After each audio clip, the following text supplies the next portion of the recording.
funk, rap, MPB, pagode, sertanejo, forró, axé, rock, brega, piseiro. São tantos ritmos que para acompanhar a música brasileira precisa mesmo ter muita energia. E ninguém melhor que a Petrobras para trazer ainda mais energia pra gente. Petrobras, mais energia pra música brasileira. Petrobras, o Brasil é a nossa energia.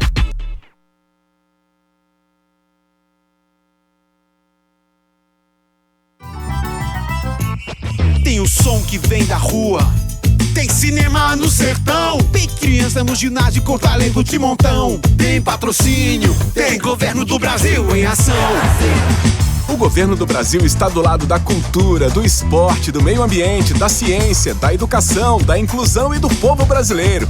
É assim que o desenvolvimento chega, a oportunidade vira realidade e o nosso país avança. Tem patrocínio, tem governo do Brasil.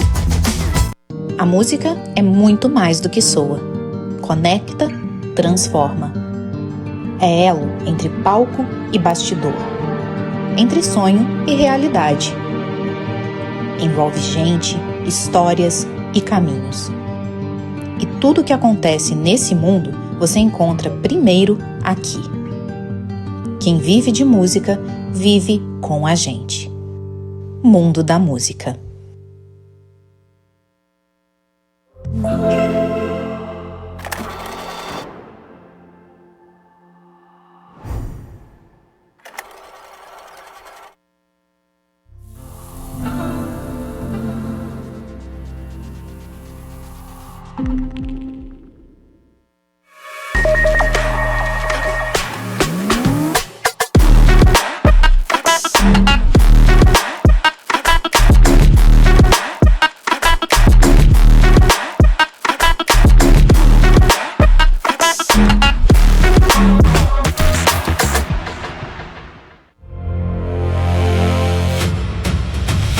O mundo mudou. A inteligência artificial e a automação estão redefinindo as profissões. Hoje, o nosso diferencial é o que nos torna exclusivamente humanos. Nossa criatividade, imaginação e sensibilidade. Inspirados pela fusão entre arte, ciência e tecnologia de um gênio da humanidade, nós criamos a Da Vinci. Nossa missão é provocar, repensar o aprendizado e impulsionar a criatividade e a inovação. U2C, SP2B. Não construímos apenas eventos, construímos ecossistemas para criar, inovar, empreender e construir futuros melhores. Lugares únicos que fogem do óbvio, unindo experiências ao vivo, comunidade e tecnologia. O século XXI pertence à economia da criatividade e nós nascemos para estimular essa transformação. Da Vinci, Building the Future of Learning Experiences.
This room offers audio translation and live captions provided by Interprefy.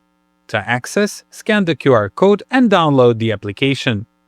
Esta sala conta com tradução de áudio e legendas fornecidas pelo Interprefy. Para acessar, escaneie o QR Code e baixe o aplicativo. Bom dia, gente! Acordar, né, gente? Sexta-feira, terceiro dia de Saúde Beats 3. Eu sou a Mila Ventura, sou a fundadora do Mundo da Música, que é o primeiro portal direcionado para a indústria da música no Brasil. Eu fundei esse portal e faço ele acontecer no dia a dia ao lado da minha sócia, Laisa Nayane, que está aqui. Há 10 anos estamos nessa labuta. E a honra de ter um palco no Rio to See há 3 anos. Onde a gente consegue reunir profissionais, amigos e pessoas que a gente admira e acompanha há muitos anos pelo mercado, trazendo visibilidade, contando suas trajetórias e inspirando a gente. E dentro desse cenário, eu convido ao palco Ju Constantini, por favor. Sim.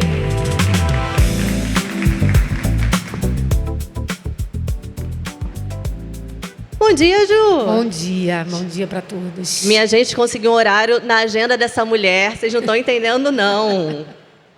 Tá? É uma honra. Obrigada por estar aqui, obrigada por aceitar, por reservar o espaço na sua agenda pra gente. E, Ju, o início de tudo. Você trabalha com música há muitos anos, especialmente no audiovisual. Mas qual é a sua primeira memória afetiva quando você pensa a música, na sua vida, na sua família, na sua casa pequenininha? Qual é a primeira lembrança que vem na sua mente? Nossa, tem tempo. Então, de novo, obrigada pelo convite.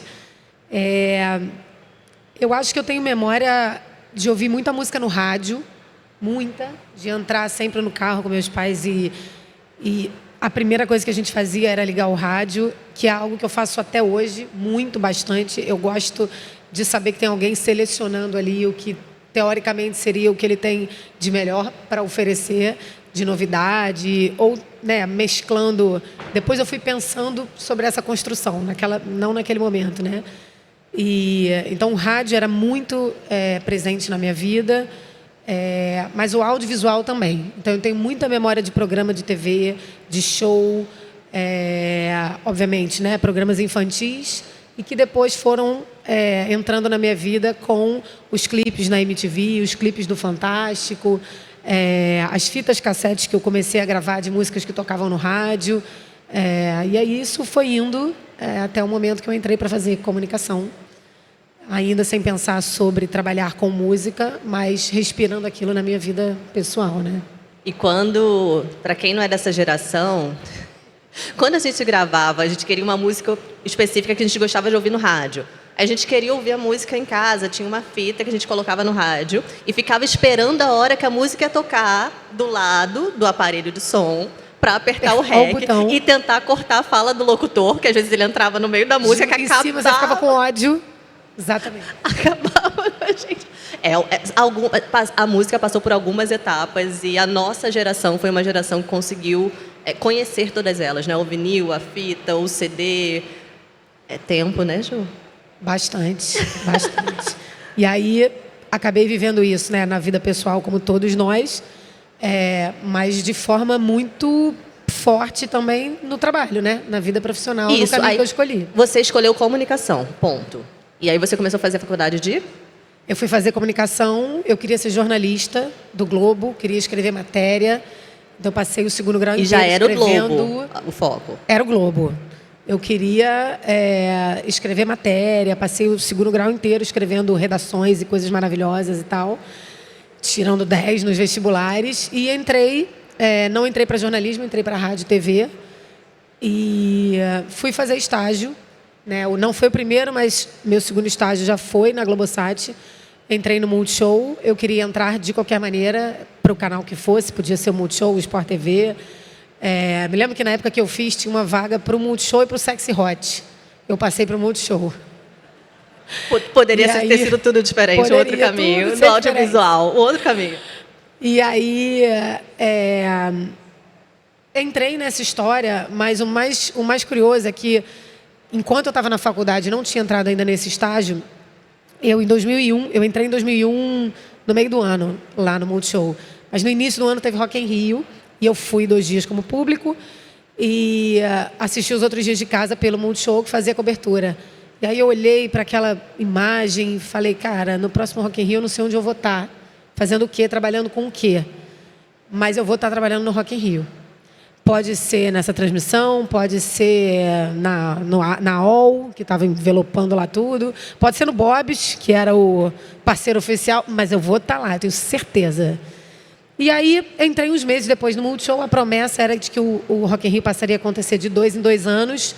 E, na verdade, demorou 10 anos, porque a próxima edição, depois de 2001, veio em 2011 só. Mas eu estava lá. Então, Você profetizou. Você profetizou. olha, joguei pro As universo. palavras têm poder. Tem poder. Joguei pro universo. Ainda que demore 10 anos. Bastante. E muita coisa aconteceu no meio do caminho. Mas acho que naquele momento eu não mirei a televisão, mas eu mirei o entretenimento, né? Sim. Eu mirei aquele universo. E o entretenimento ao vivo. Você Ao já teve vivo. essa visão, né? Sim. Nessa época, Ju, o que o Multishow tinha de transmissão ao vivo? Em 2001, como você 2001. O Multishow tinha Prêmio Multishow, o Rock in Rio, que teve nesse ano, mas que não era anual. Então, na verdade, basicamente o prêmio. E ele fez em 2001 também, em outubro, quando eu já estava lá, o Free Jazz, que era um festival incrível que acontecia aqui no Rio. E foi a última edição dele que a gente fez.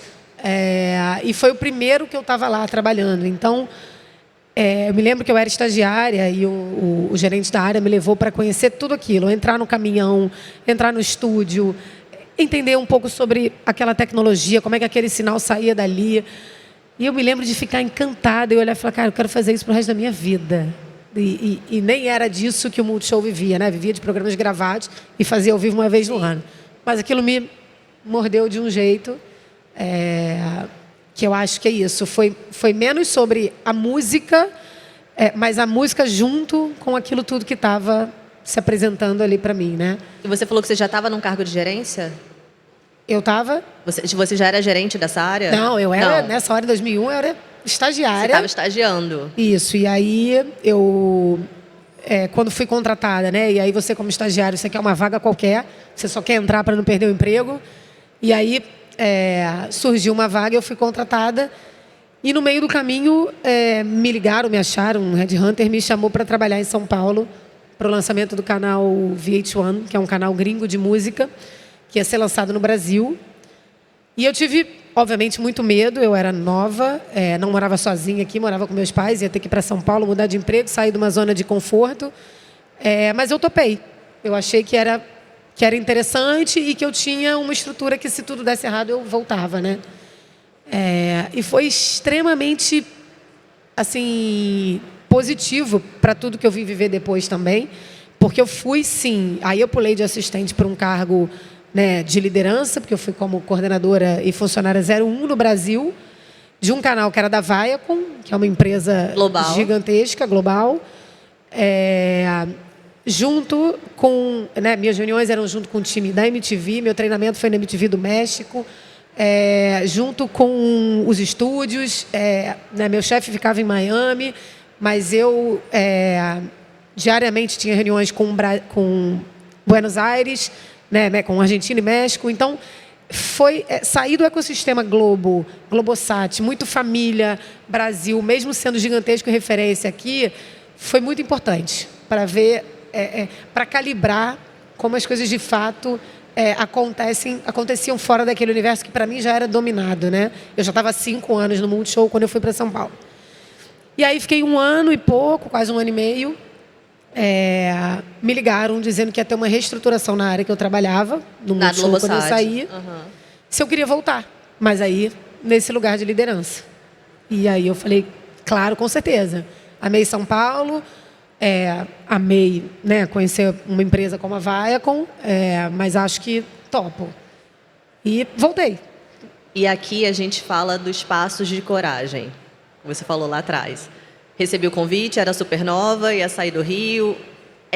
Você ter coragem de sair da sua zona de conforto, ter coragem de dar um passo que pode não dar em nada, né? Sempre vai te acrescentar alguma coisa, mas pode não ser exatamente o que você gostaria, da forma como você planejou. E como essa mudança fez com que você descortinou o mundo à sua frente, literalmente, né? Que você passou a ter uma visão global da música, do mercado, da indústria, de como isso funciona no mundo inteiro. E fez também, e é também uma coisa recorrente, que a sua antiga empresa também tivesse outros olhos para você. Porque aí eles passaram a te ver também como uma profissional ainda mais completa, que você teve uma visão de fora, uma visão do mercado, uma visão do todo, para que você retornasse já num outro cargo de liderança. E como foi para você essa sua primeira experiência de liderança? Eu não estou falando organizacional. Você se recorda de ter esse ímpeto de liderança desde sempre? Ou você foi internalizando e treinando isso ao longo da sua carreira dentro da empresa? Ou não? Por exemplo, eu sempre fui representante de turma na escola. Eu era na comissão de formatura na minha faculdade. Eu sempre fui metida nessas coisas para resolver o rolê. E aí, como é que isso foi para você, essa parte de gestão de liderança? Eu acho que eu sempre fui um pouco essa pessoa também. A que organizava, que queria garantir que tudo ia dar certo, que era representante de turma, que era da comissão de formatura. Dentro da minha própria casa, né, quando eu comecei a crescer um pouco mais e entender a relação dos meus pais e o meu irmão mais novo, como é que eu guiava ali, entendi. Então, eu sempre tive um pouco esse lugar. Você é a irmã mais velha? Eu sou a irmã mais velha. E eu acho que o legal, assim, foi que nessa volta que me chamaram de São Paulo, é porque a área era com a promessa de que a área que eu saí e que na época tinham 2 pessoas, ela ia crescer para se investir mais. Era uma área que se chamava Novos Negócios, para se investir mais em novos desafios, em novos caminhos, em novas possibilidades, além do que se produzia para a TV, dos programas, né, do que a gente, de fato, tem como core da televisão. Então, eu peguei tudo do zero. Né? Foi em que ano, Ju? Fomos criando aquilo, né? Fui fazendo parte do processo do que os meus gestores estavam criando. Isso é muito legal, porque aí você vai entendendo todas as etapas. E a equipe foi crescendo a partir do momento que eu fazia 10 coisas. E aí, em algum momento, cara, não dou mais conta de fazer essas 10, porque era um evento, agora são 2, agora são 3. E aí você vai contratando pessoas e eu fui treinando aquelas pessoas e eu fui virando referência naquela história, porque E criando os processos do zero. E criando totalmente os processos do zero, inclusive para a empresa. Acho que essa forma de consumir música, que foi se transformando com o tempo, claro, fez com que o mercado como um todo, nós, né, seres humanos, vida pessoal, inclusive, a gente também fosse se adaptando, e isso refletia muito no que a gente fazia. A gente foi meio que, eu falo que a gente ia trocando o pneu do carro com o carro andando, né? E aí, criando isso tudo, eu sempre fui capaz de treinar quem estava chegando. E fui meio que indo, porque as pessoas chegavam para trabalhar comigo, né, com o meu gerente, com o meu diretor e tudo mais. E aí, naturalmente, isso foi acontecendo, né? A forma de consumo de música, ela impactou no sentido de que a gente saiu de uma frente de entrega, onde tudo era gravado para uma exibição posterior, e a gente começou a se dar conta de que talvez a gente precisasse virar a chave para o tal do ao vivo. Porque se o YouTube foi ganhando força e que tudo aí a internet já estava nascendo YouTube, nesse período, já estava ganhando força. Exato. Então, a gente gravava o novo DVD da Ivete. E daqui, né, junto com a Universal e com a Ivete. E aí, daqui a 3 meses, a gente fazia um grande lançamento na televisão. Ficava 1 mês com chamada no ar e tudo mais. 3 meses depois, quando o produto CD e DVD chegavam nas lojas, a gente fazia uma exibição no dia antes de chegar nas lojas, na TV. Só que, em algum momento, o YouTube já começou a ter força de que todas as pessoas que foram na gravação já estavam postando. E já gravavam. Então, aquela exibição, quando o produto chegava na loja, ela já não era mais tão inédita. E a gente falava, cara, o que a gente vai fazer agora? Porque a gente perdeu isso. A única maneira da gente mostrar alguma coisa que ninguém nunca viu é mostrando quando ela acontece. Isso levou uns 10 anos, mais ou menos, entre eu entrar lá e a gente virar essa chave. A gente tem um marco que foi o último show do Exalta Samba, com o Thiaguinho e Péricles. Foi uma terça-feira de carnaval em Camboriú. Fizeram um show de 3 horas e a gente deu pontos no Multishow de TV aberta. E aí a gente falou, cara, tem um negócio aqui. Porque, Ju, naquela época que tinha esse lançamento do Multishow, eu lembro que era muito aguardado. A gente se planejava para estar em casa, convidava os amigos, fazia pipoca para assistir o DVD que ia sair, depois você comprava aquele DVD na loja. E realmente o YouTube, a internet mudou, porque aí você perdeu esse ineditismo. Você já via parte aí numa qualidade duvidosa, sim. Porém, você matava aquela né, coisa do fã de assistir, de ver o figurino, de saber quais músicas, os convidados, tudo isso deixou de ser inédito. E essa saída, então, esse braço ao vivo, que hoje é um braço muito forte do Multishow e dos outros canais da Globo, ele nasceu dessa dor. A partir dessa mudança dos formatos de consumo da música. Exatamente. Que a gente falou lá no início, começando na fita cassete, que a gente tentava gravar as músicas do rádio. Exatamente. E aí, isso caminhou de uma forma que o mercado também respondeu. Então, a gente entendeu que tinha apelo comercial e, de fato, aquilo podia virar um negócio. A audiência também, porque aí o cara ficava... Né, ele era impactado no mesmo momento, né, que tudo estava acontecendo. E a gente teve ano que todo final de semana, praticamente, todo final de semana, a gente estava em algum lugar do Brasil transmitindo um show, um festival. Podia ser um festival mesmo, né, um sábado, um domingo, 2 dias, 3 dias, ou só um show, o show da Ivete, não sei aonde, da Marília Mendonça, não sei aonde, enfim. Então, a gente acelerou completamente nesse lugar, né? Eu acho que o fato de ser um canal pago, que tem uma flexibilidade maior de grade, né, de formatos, de modelos de negócio, inclusive, na época, contribuiu muito para isso. Porque a gente podia entrar 3 da tarde no festival e ficar até meia-noite. Vocês podiam testar, né? A gente podia essa testar. Liberdade. A gente tem uma tolerância maior, talvez, né, do que está... Né? E aí a gente foi, de novo, construindo aquilo. Quem seriam aqueles apresentadores que não existiam? Que identidade a gente ia criar para aquilo passar a ter um padrão e as pessoas entenderem que quando eu procurar isso no Multishow eu vou achar. E, de fato, o Multishow chegou nesse lugar, virou referência. Eu brinco que todo show que tem no Brasil, as pessoas sempre me ligam e falam: vocês vão transmitir? Vocês vão fazer? Me arrumam o ingresso? Porque, de fato, virou referência. E a TV Globo, ao mesmo tempo, sempre teve, como TV aberta, muito espaço também para música. Acho que a Globo faz parte, né, da memória afetiva de gerações, incluindo a nossa, em termos de trilha sonora, em termos de participações musicais nos programas e tal, mas não esse lugar do ao vivo. Então, eu acho que como Globo, e aí já avançando um pouquinho mais, acho que como Globo a gente se conecta muito com a cultura musical do país, né? A gente mostra o passado, o histórico, o legado, a gente tenta trazer e representar o que está acontecendo, os movimentos, né, as tendências, mas também descobrir um pouco do que vem por aí. Naquele momento, a flexibilidade da TV fechada ajudou muito. Que era quase uma mentalidade de startup, né? Exatamente. Vocês podiam testar, entender o que está acontecendo, tinham essa liberdade. As tecnologias, a gente foi descobrindo, né? Porque estava tudo começando, né? Era tudo muito recente. Exato. Como é que... Eu lembro vocês começarem a transmitir usando a multiplataforma, que hoje é padrão. A segunda tela, ela faz parte da nossa vida, ela está o tempo todo com a gente, mas naquela época não era. Então, você fazia a transmissão ao vivo, usando o Twitter, o antigo Twitter, para já direcionar o público, conversar diretamente, ouvir o feedback. Isso tudo foi muito novo e foi no Multishow. Sim, a gente estruturou uma área também de inteligência para ter uma leitura forte de social listening, principalmente quando isso começou a ficar muito forte, e mapear, assim, minuto a minuto, os movimentos dentro do próprio Ibope, né? E aí a gente foi entender se a gente faz 5 festivais de samba, 5 festivais de sertanejo, 2 shows, como é que eram essas respostas. Aí, de fato, a gente foi se profissionalizar, digamos, nisso, né? E eu acho que ao longo do tempo é isso, né? A música, sem dúvida nenhuma, conecta as pessoas, né? Gera identidade.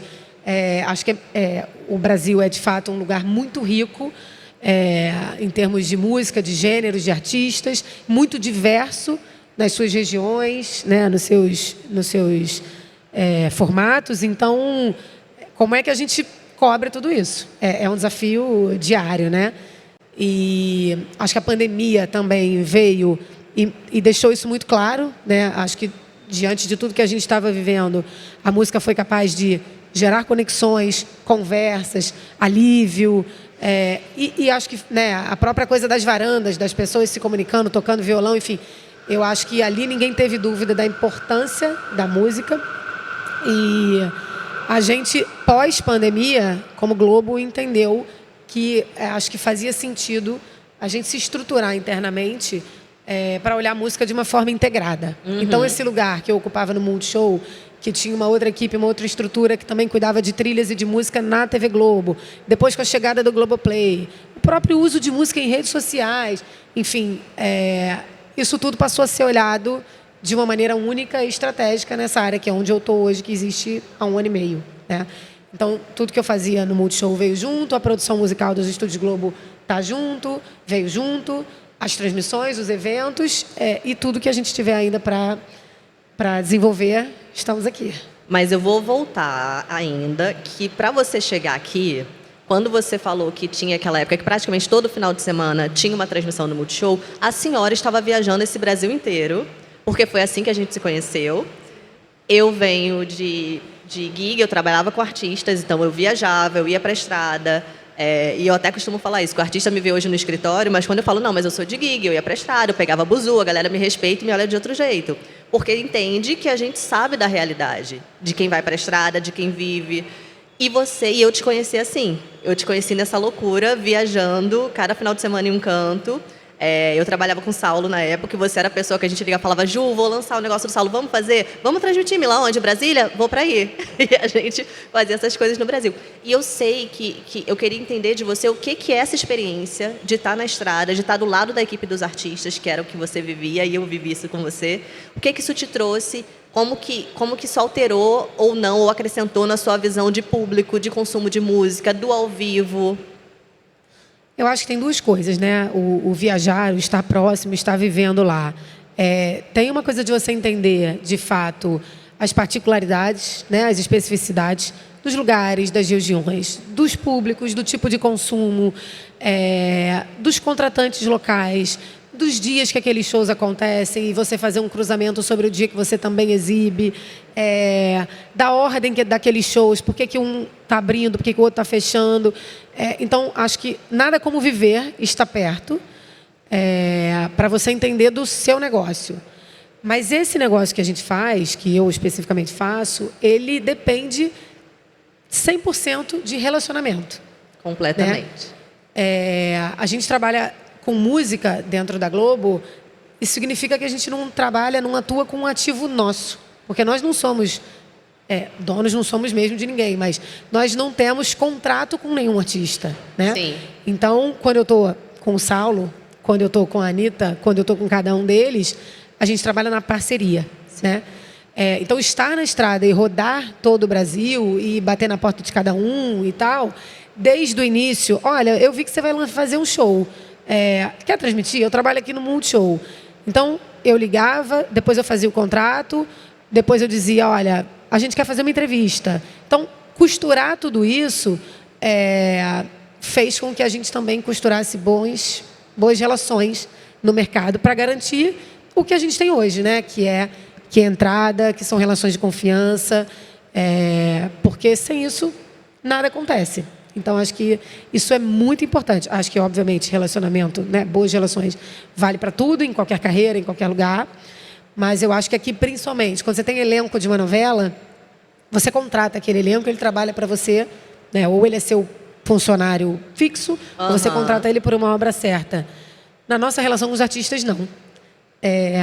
E tudo que você tem é o seu telefone, é o seu nome, é o que você está fazendo ali. Algumas vezes você precisa mais dele, algumas outras ele precisa mais de você, e é uma eterna troca de como é que a gente fomenta e contribui para essa indústria da música no Brasil, né? A Globo tem um lugar, de novo, como eu já falei, acho que é fundamental na cultura do país, e estou falando de shows e transmissões até agora, mas entrando um pouco na parte de trilhas também, que está lá no meu guarda-chuva de produção musical hoje, né?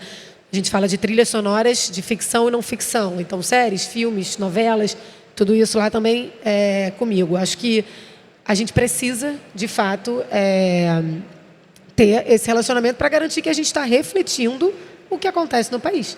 Todas as verdades que acontecem, né? Sem juízo de valor. E a gente tem uma tendência, principalmente no Sudeste, né? De virar de costas, sim, de pensar diferente ou de achar que aqui... né, porque que a gente tem acesso a um recorte, não né? Se você não abre o seu olhar e se você não vai até lá, você fica presa no recorte sudestino e uma visão super míope. E você falou sobre relacionamento, especialmente no nosso mercado, a gente sabe que o relacionamento ele é o que abre ou fecha as portas. E a forma como você lida com eles também vai abrir ou fechar. E tem gente... enfim, é um mercado muito glamouroso, é um mercado que, né, que se alimenta muito dessa questão do ego. Então, se você não firmar relações muito sólidas, muitas vezes essas pessoas nem atendem seu telefone. Não importa quão boa seja a sua proposta, você nem será ouvida. Se você não tiver os acessos certos, saber como chegar e como sair. E você entende que nessa sua nova função, e aí a gente vai chegar nesse ponto, você sai do Multishow e recebe o convite para ir para o Grupo Globo. Conta exatamente qual é a sua função nesse guarda-chuva, tudo que está embaixo do seu guarda-chuva no Grupo Globo e como toda essa sua construção de relacionamento no universo musical te ajudou a chegar nesse ponto. Na verdade, em 2020, a gente teve a fusão do Grupo Globo, né? E, nesse momento, as empresas foram integradas ali. Então, já fazíamos parte de um ecossistema Globo desde então. Mas ainda, como segue, né? A TV fechada, streaming, TV aberta. E aí, na verdade, já existia previamente uma fusão no esporte, onde o esporte da TV aberta com o Sport TV e tudo mais. Então, aquele embrião levou também para uma conversa, para outras conversas, né, de integração e tudo mais. E aí, em 2024, foi quando efetivaram, de fato, essa decisão sobre ter uma área única para olhar para a música e espalhar ela dentro do ecossistema Globo, né? Como o que eu fazia dentro do Multishow, por ser, acho não, né? O música é um pilar principal, um dos pilares principais do Multishow, era muito forte. Isso ia migrar para os estúdios Globo, onde essa área foi criada, a gente chama de gênero. Então, a dramaturgia é um gênero muito forte dos estúdios. Hoje, a música também teoricamente, o caminho natural seria o I mesmo, né? Mas, obviamente, tem muitas outras coisas envolvidas. Mas, já me adiantando num final muito feliz, foi o que de fato aconteceu. Existe uma diretoria que é liderada pela Joana Timóteo, que é a minha chefe, e ela, que não me conhecia, ela veio do esporte. Esporte e música se cruzam muito, são paixões nacionais, trabalham com ativos que também não são seus, trabalham com licenciamento de direitos, enfim, então, eventos ao vivo, tem uma sinergia muito grande e a gente tem trabalhado muito nessa frente também de música com esporte. A Joana, internamente falaram para a Joana, olha, hoje quem cuida de música na Globo e tem relacionamento com o mercado e tal, é a Juliana do Multishow. Nós conversamos, ela me convidou. E hoje a gente tem, dentro da estrutura do gênero, uma área de eventos e transmissões, que segue, né, que era o que eu fazia, mas ainda mais encorpada, porque a gente agora tem toda a frente que o Multishow não tinha, né, também Globoplay, TV Globo e tudo mais. E essa área de produção musical, que eu chamo do coração da música, porque, de fato, é a partir dela que tudo nasce. É a partir dela que nasce o relacionamento, o contato, a parceria, a curadoria, a produção de trilha original da Globo, curadoria de trilha comercial, né? Então, quando a gente fala de novelas, por exemplo, os projetos especiais, a gente tem feito cada vez mais projetos especiais para, de fato, tratar a música num lugar especial mesmo, como diz o próprio nome. Eu acho que mais cuidadoso, mais customizado. Essa frente que a TV Globo aberta vem abrindo um espaço tem sido muito importante também para a gente. Acho que dos últimos anos para cá a gente vem conseguindo boas conquistas nesse lugar e que eu tenho certeza que a gente só abre por conta de um bom relacionamento do que foi construído, que a gente construiu lá atrás. E Ju, do seu lado gestora de liderança, qual foi o maior desafio que você já vivenciou como gestora ao longo desses anos? Sem dúvida nenhuma, o maior desafio para mim é falar sobre desligamento de pessoas, né? Sim. Em 25 anos eu desliguei uma pessoa apenas. Não foi simples, não foi trivial. E eu acho que o maior desafio como gestão, o desafio como gestora é diário, porque eu acho que não é sobre trabalho nem universo corporativo. Eu acho que é sobre a vida de pessoas que a gente está falando. Então, ele é diário, porque um time é composto por pessoas extremamente diferentes, por mais que próximas em algumas questões, mas extremamente diferentes, que tem, né, que carregam suas histórias, suas dores, seus sucessos, suas expectativas, principalmente. E você precisa ter tranquilidade para lidar com todas essas diferentes frentes, né? Todos então, os dias. Diariamente, exato. Então, o potencial de cada um, o que cada um faz de melhor não é igual, né? Dentre eles. Então, como é que você tira o que cada um tem de melhor? Como é que você desenvolve essas pessoas? Como é que você acolhe essas pessoas? As pessoas não estão bem todos os dias, como a gente não está bem todos os dias. Mas a gente dribla, né? Tem um lugar ali da liderança de que você... eu preciso ser forte, eu preciso... Eu digo que é um pouco quase mãe, né? E eu brincava lá no Multishow falando sobre meus pintinhos, né? Que é um pouco isso, assim. Então, eu quero ver as pessoas felizes.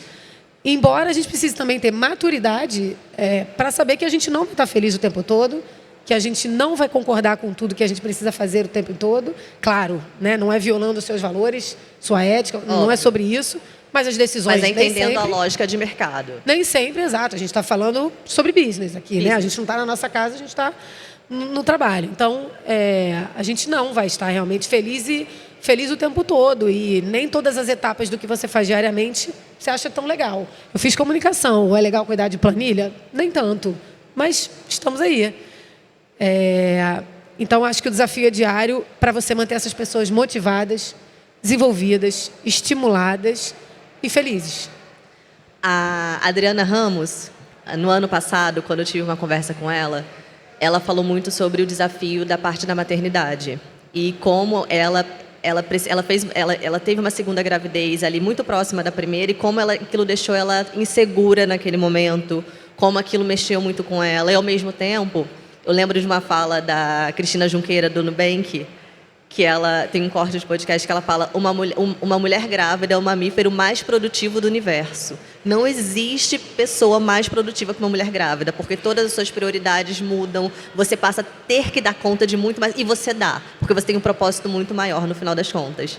E eu queria saber com você, como é que foi essa sua experiência da maternidade, como isso impactou ou não a sua liderança, como você vive isso no dia a dia, como você consegue organizar, porque, por exemplo, já estive com você viajando e você falou: ai, Mila, meu aniversário eu estou sempre viajando, eu nunca consegui passar um aniversário do lado da minha pequena, porque eu tenho sempre um compromisso e eu estou viajando. E como isso me dói da sua primeira viagem, que eu estava juntas em Miami, você falou: é a primeira vez que eu estou viajando, eu estou ficando mais distante dela, eu estou aqui sofrendo, mas eu estou aqui cumprindo o meu trabalho. Então, eu queria que você contasse um pouquinho dessa parte. Quem me conhece bem sabe que maternidade é um tema que me pega. Então, já estou com o olho cheio d'água. Mas sim, né, a maternidade mexe muito com a maioria das mulheres. Eu fui promovida na volta da licença maternidade, o que já não é muito comum. Verdade. Então eu passei realmente 7 meses em casa pensando se eu ia voltar e eu ia ter emprego. E insegura também.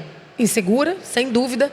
Não importa o quanto você se dedica, o quanto você gosta, a gente está no mercado, né? As coisas podem acontecer. E de fato, sim, eu passei 7 meses pensando sobre isso. Curioso dizer que quando eu estava grávida, eu dizia que eu ia voltar com 4 meses. E falavam para mim: não, Juliana, calma, você não sabe. Eu falava: não, gente, eu sou workaholic, eu amo o meu trabalho, eu sou apaixonada por isso aqui é minha vida. Eu vou voltar com 4 meses, está tudo bem. Eis que eu voltei com 7, porque eu não tinha mais dia nenhum para eu empurrar. E foi a coisa mais incrível e mágica. Mas voltei feliz. E aconteceu essa história da promoção 2, 3 meses depois que eu tinha voltado. Eu, de fato, não esperava. Me senti completamente feliz e reconhecida, mas assustada, não vou negar. Porque é desafiador, sim. Essa história do aniversário. A minha filha tem 2 anos e meio. Os 2 aniversários, desde que ela nasceu, meus aniversários, a gente não estava junto, porque eu estava no Grammy Latino. Então, sim, uma dor. Mas eu tento levar para o lado, claro, gostar do que eu faço, amar o que eu faço. Se não fosse ajuda. Visceral, obviamente eu não teria ido. Ajuda bastante. Mas me dói um pouco e eu tento projetar no orgulho que ela vai sentir, no que isso significa para nós, mulheres, no mercado de trabalho e que a gente pode tentar, de fato, sim, conciliar as duas coisas. Eu acho que tem um desafio do mundo corporativo, que eu acho que a gente ainda não está preparado para o que de fato a mulher vive na maternidade. Não existe uma cultura do, claro, diga se você precisar de alguma coisa. As pessoas têm certeza que você está o tempo todo organizada, amparada e apoiada. O que não é uma verdade. E que às vezes até só que você precisa estar lá. Você faz diferença mesmo que você tenha rede de apoio. Eu tive sorte, de ter tido gestoras e gestores também, sobre os homens também, extremamente compreensivos. Então, eu não tenho dor em relação à maternidade sobre ter vivido nada ou sobreviver ainda. Não tenho. Mas eu tenho algo que eu acho que está enraizado na gente. A gente não se sente confortável. Você dá um jeito, você vira de cabeça para baixo, você guarda o que você está sentindo para não expor, porque parece que você ficou fraco. É como se você estivesse pensando assim... Ela antes era muito workaholic, viciada. Agora, talvez ela já não esteja rendendo tanto. Ou talvez agora a gente não seja a prioridade. A empresa o meu trabalho é mesmo. Mas ela também é. Óbvio. Né? Então, eu acho que a gente não está preparado, estruturado da forma real que precisa para a gente se sentir acolhida. Mesmo sabendo que eu me sinto. Que na prática, tenho... tranquilidade e flexibilidade para dizer, olha, preciso ficar em casa hoje, olha, hoje não vai dar, olha, me atrasei por isso, tá tudo bem. Mas está dentro da gente, sabe? Não é como a maioria vê, mesmo com o discurso caminhando para isso, sabe? E eu passei a olhar, sim, as mulheres, inclusive sendo mulher, com outro olhar. Na minha equipe, tem uma coordenadora que foi promovida durante a licença maternidade ano passado. Então, ela estava em casa e imagina eu a surpresa promovi. também, a alegria dela. Ela estava em casa com o mesmo medo. A gente teve essa conversa antes dela sair. E eu falei, olha, vai tranquila. Eu acabei de chegar da licença, você vai sair. Vai tranquila, vai dar tudo certo. Seu emprego vai estar aqui quando você voltar. E aí, no meio do caminho, acabou surgindo essa oportunidade. E eu precisava colocar uma pessoa nessa vaga. E eu coloquei ela. Não sei se eu teria feito antes. Porque talvez eu pensasse, não, ela não vai dar conta mesmo. Não vai ser a prioridade. Não, e ela é uma pessoa tão apaixonada e engajada no trabalho como eu. Então eu falei, cara, sim, ela vai dar conta. E sim, eu também estou aqui para apoiar no momento que eu achar que ela está precisando. Então faz uma diferença. Sim. E ter tido essa vivência fez você calibrar o seu olhar para essa especificidade da maternidade e, com certeza, isso impactou na sua liderança como um todo. Fora todas as dores, mulheres, a gente está o tempo todo duvidando da gente, né? Eu estava conversando ontem também, eu nunca me senti preparada para nada, eu só fui muito louca. E é basicamente isso, né? Quando você teve aquele primeiro passo lá aos 20 e poucos anos, de sair da Globo e ir para São Paulo, morar sozinha, aí você volta, que já é um outro passo, uma outra tomada de decisão, e no meio desse maior desafio da sua vida, que é ser mãe, você ainda assumiu um outro projeto gigante que é, basicamente, eu não sei se ficou claro, mas tudo que envolve música na Globo passa por esta mente, por esta mulher. Tudo que vocês ouvem de música passa por essa pessoa. E aí, de repente, acabei de ser mãe, estou vivendo o maior desafio da minha vida, que é, né, criar um ser humano bacana para o mundo, fazer isso aqui acontecer, e ainda vou assumir essa cadeira gigantesca. E como eu imagino a sua mente, as suas inseguranças, e ir mesmo assim. Que eu acho que no final a gente vai mesmo assim, encarar aí tremendo aí com medo, mas e como é bom que você, né? Que importante foi você aceitar isso. Olha a diferença que você fez em várias outras vidas, só de estar lá com esse seu olhar. E como mulher, Ju, hoje, o que você enxerga do cenário? Aí eu vou falar do meu lado, que eu também sou head de comunicação na UBC, e eu tenho um relatório do Por Elas que Fazem a Música, né, que tem esse mapeamento da presença feminina no mercado, e é uma coisa que está sempre muito fresco na minha cabeça, eu consigo chegar nos lugares, identificar os cenários, e isso me bate muito rápido quando eu vejo só homens em um determinado lugar e eu falo, gente, poxa, sabe, será que não dava? É uma coisa que é instantânea e eu sei que não é óbvia, né, para quem está no meio, principalmente para quem está no universo corporativo. Como que você hoje, na sua cadeira, o seu olhar passa sobre essa questão feminina, não só da maternidade, mas no todo?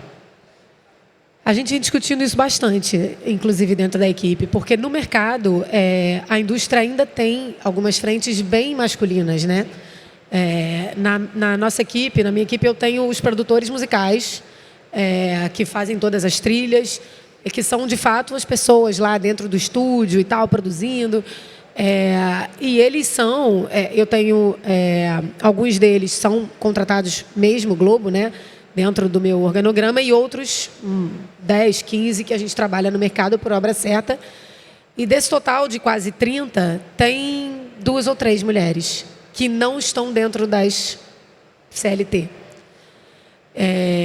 E a gente tem trabalhado nisso, porque eu acho que não faz o menor sentido, né? Hoje eu estou dentro de uma área liderada por mulheres, né? Então, a Joana, como eu falei, as minhas 2 coordenadoras são mulheres, a maioria do time e eu acho que a gente tem um bom equilíbrio, mas, por exemplo, na frente dos produtores musicais a gente não tem. Então, a gente está mergulhando nisso, está indo para o mercado, conhecer pessoas, o que cada uma delas tem, né, de melhor, o perfil de cada uma. A gente está montando um banco para também trazer essas pessoas num lugar confortável, né? A gente não quer trazer por trazer. Não quero deixar ninguém exposto. Óbvio. Então, a gente tem que estar preparada, tem que estar tecnicamente pronta. Isso. E é porque a gente sabe que tem muita mulher incrível. Exato. Eu sempre falo aqui no nosso palco do Mundo da Música, todos os painéis têm sempre mulheres. Às vezes tem só mulheres. E não é difícil, eu não preciso, a gente não gasta tempo com isso. É muito natural, porque a gente pensa num tema, imediatamente vem 10 mulheres incríveis e absolutamente preparadas para falarem sobre aquilo. Não é sofrível, é tão fácil, é só calibrar o olhar, é só querer enxergar, é só abrir essa janela, né? E eu acho que, na verdade, assim, estruturalmente, a gente tem profissões, né, que são, de fato, ocupadas por homens, em sua maioria, desde sempre. Sim. E a gente tem que fazer movimentos mesmo. E eu acho que lugares, né, mais técnicos, músicos, esse tipo de função, tem isso, né? A própria indústria de shows, quando você fala de holds, quando você fala de diretores de palco, né, quando você fala de contratantes, a gente está falando de homens na sua maioria. Acho que em cargos executivos, inclusive, a gente está avançando bem, né? Mas a gente ainda tem uma outra frente para trabalhar e estamos olhando para isso também. Muito bem representado pelos homens também na equipe. Sim, até porque é fundamental, né? Sim. E é importante ter homens na equipe que tenham esses olhares, homens em suas empresas, homens... Eu tenho um chefe na UBC, o Marcelo Castelo Branco, que é um cara absurdamente sensível e ele dá essa liberdade para a gente. Na UBC a gente tem mais de 60% dos cargos de liderança sob olhar feminino. Então, isso faz muita diferença. Quando a gente está à frente, a gente consegue tomar decisão e ir direcionando as coisas com sensibilidade e trazendo as nossas, né? Porque às vezes, a gente já quebrou muito muro e dói a mão, é difícil. Então, se a gente quebra o muro, a gente segura a porta para as outras passarem e virem junto, porque isso faz muita diferença. Sem dúvida. A gente está direcionando para o final e eu queria te pedir... Se você dissesse, para quem está começando, ou para a Ju, lá dos 20 anos, estava entrando no primeiro estágio lá na Globo, que conselhos você gostaria de ter escutado, ou que conselhos você daria hoje para quem quer entrar nessa nossa indústria de música, de audiovisual, para se manter, que faça diferença, sabe? Aquele conselho ouro. Lembre-se disso. Quando você estiver no meio da sua trajetória, lembra sempre disso, pensa nisso. Você tem três itens? Pode ser. Eu diria, primeiro, vai trabalhar. Vai trabalhar e botar a mão na massa. Porque a gente é muito novo quando está começando e cheio de ideias e planos e objetivos. Eu acho que tem que ter mesmo. Mas vai botar a mão na massa. Porque, na verdade, a gente só sabe, de fato, o que a gente quer, o que a gente gosta, o que a gente faz bem quando a gente começa. Então, se permita viver. Não tem essa de, isso aqui eu não faço, isso aqui não é meu, isso aqui é de outra área. Se está na sua frente, está se apresentando, vai lá e faz. Vai a campo. Em algum momento da sua vida, aquilo vai servir certamente para alguma coisa. Vai te ajudar, de repente, a tomar uma decisão para o lado do que você não quer. Testei. Realmente, isso aqui eu já não quero. Porque você está elaborando em cima de coisas que você estudou na faculdade, que você lê, que você imagina, que você vislumbra. Tem um lado glamuroso, como você falou, de algumas profissões e do que a gente faz. Né? O relacionamento com o artista, o contato e tudo mais, é lindo. É emocionante você ver o que você faz na televisão, fazer as pessoas chorarem. Né? Você vê uma cena de novela com a música que você contribuiu, sabe como ela chegou, da onde ela saiu. Claro que é emocionante. Mas aquilo tem que te emocionar de verdade, porque você vai fazer todos os dias. Exato. Você vai conviver com aquelas pessoas mais do que você frequenta a sua casa. Então, tem que ser verdadeiro, né? O tal do propósito, que é super piegas e batido de falar, mas é sobre mesmo isso. Vai entender o que faz o seu coração bater. Não fica pegado no que você pré-estabeleceu. Entrou na faculdade para fazer uma coisa, para ser uma coisa, tipo eu, achava que ia estar... entrou querendo ser jornalista e, do na Globo. verdade, não é isso, né? Então, isso com certeza eu falaria. Porque meio que, talvez, entrando numa segunda coisa, você não controla nada, né? Você acha que controla.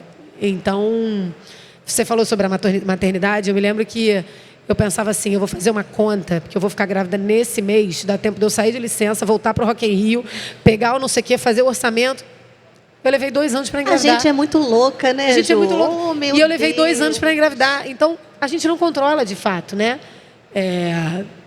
Tem gente que trabalha comigo que fez prova que o sonho da vida era trabalhar no Sport TV. Aí não passou, caiu no Telecine. Cara, tá lá no Telecine brilhando, saiu de um lugar...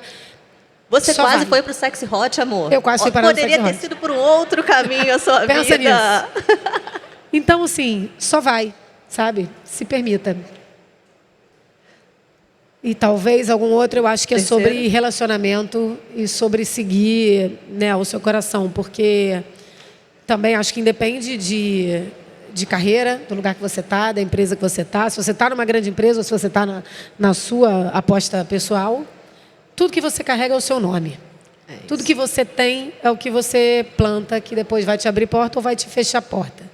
Então, eu falo muito para a equipe sobre isso. É a maneira que você fala com as pessoas, que você aborda com as pessoas, que você responde para as pessoas. Porque, na verdade, para onde você for, é sobre você, sobre o seu nome. Sempre. Então, crie boas relações, estabeleça boas relações, porque o mercado se fala e a sua empregabilidade também varia e flutua de acordo com isso. Óbvio. As pessoas te recebem, te atendem, não te escutam, você não é de confiança, fechei um negócio, mas na verdade não foi bem assim. Então, assim, seja firme, seja convicto no que você fechar. Combinado é combinado, costure da melhor maneira, deixe claro, registra, porque é isso que tem valor. E o ganha-ganha, né, Ju? Porque, ainda mais uma vez, esse mercado... Todas as vezes que eu negociei com você, que a gente fechou coisas, era muito no ganha-ganha. E era muito, tá bom pra você, tá bom pra mim, a gente tá feliz, tá todo mundo certo. Porque fica muito nítido quando aquela pessoa só quer se dar bem. Tudo tem que ser bom pra ela nunca olha pro outro. Isso fica claro. Na primeira, você sentou, você começou a conversar, você já tá na mesa. E não precisa ser assim. Pode até ser, e vai ser uma, mas não vai ser 2, não vai ser 3 mais, porque isso fica nítido. Só vai ser aquela, só vai ter a chance de fazer uma. Exato, e aí não vai repetir. E Exato. um livro, um filme, uma série, alguma coisa que tenha te marcado e que faça a diferença da sua gestão, da sua liderança. Olha, eu vou até indicar um que é da concorrência, que está na concorrência. Mas Ninguém vai ouvir, não. Ninguém vai contar, não. Não. É Brené Brown, que fala sobre um chamado à coragem. Sim.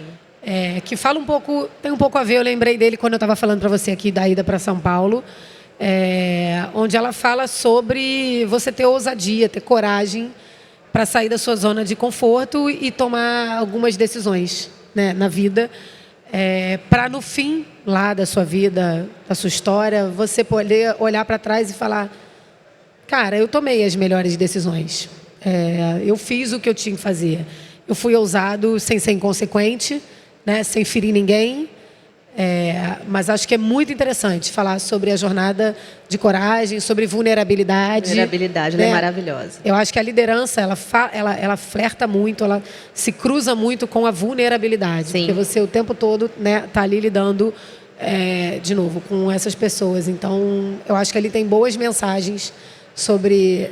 Né, ela fala sobre exemplos de vida pessoal, de relacionamento dela, mas também sobre liderança e cargos. Assistam, é maravilhoso. E aqui, para a gente finalizar o nosso painel, eu vou pedir para colocar um vídeo, por favor. Que é a matéria-prima da Ju. A música muda tudo. E na Globo, a gente sabe disso. Aqui ela embala histórias emocionantes, anima os seus dias e noites com os programas que trazem o seu artista favorito. Não posso acreditar. Está na vibração dos eventos ao vivo. Que energia surreal. E até nos esportivos.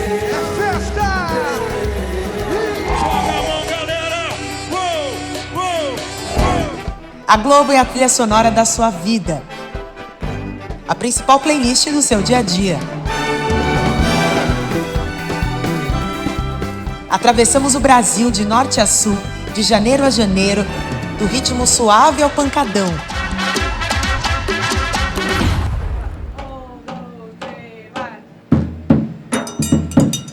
Celebramos as tradições juninas com o mesmo entusiasmo que caímos na folia do carnaval, brindamos a chegada do ano novo.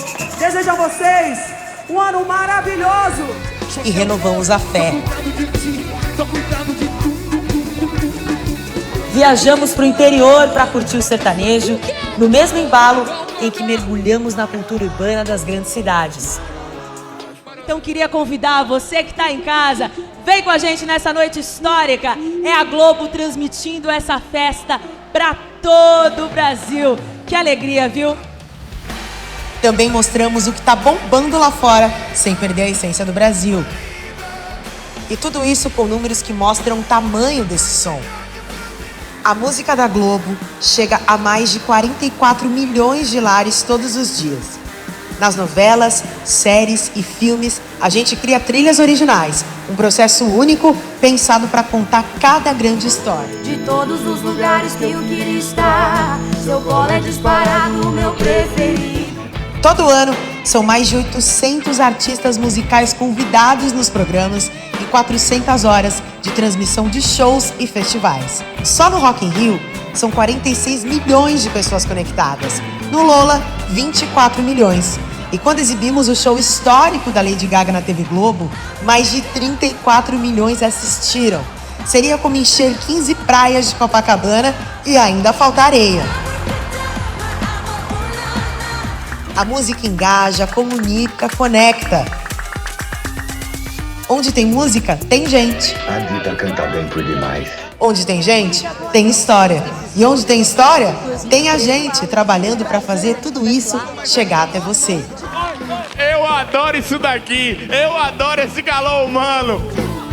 A música está em tudo, em todos os momentos, em todos os lugares. Porque ela é e sempre foi para todo mundo.